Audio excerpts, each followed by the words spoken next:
The Hong Kong court has declined an injunction to suspend the anti-mask law. To explain, protesters had actually filed an injunction to have this imposition of the anti-mask law gotten rid of. The court has actually declined that injunction. In other words, masks stay. Joining us on the phone from Hong Kong is Bloomberg's Karen Lee. Karen, is there any politicisation of the courts or anything that we can read into this decision or others' decisions around the protests?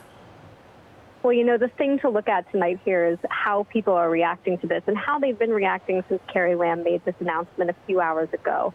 And people started gathering downtown Hong Kong before she even finished speaking this afternoon, announcing that they would enact this emergency ordinance that hasn't been used in more than 50 years. And they've been gathering steadily ever since. There are protests happening in the middle of town.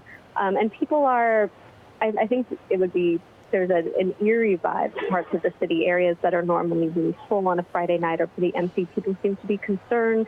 Bit of a feeling that parts of the city seem to be almost on lockdown. Karen, what else is in the toolbox? What else could the authorities use? Well, you know, this ordinance would give them, in an extreme situation, sweeping powers to do something as drastic as cutting off the internet, making wider arrests, not needing a warrant to search property.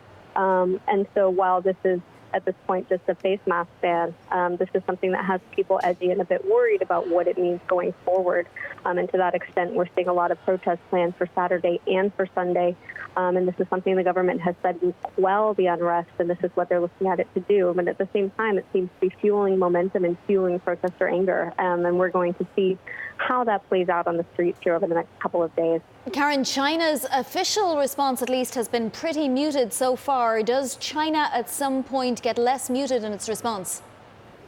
You know, China has had a pretty steady commentary through this. They've said that they support Carrie Lam, they support the authorities and the police force here, and have faith in their ability to calm the unrest. So I don't think it's out of character for what we've seen from them for the past few months.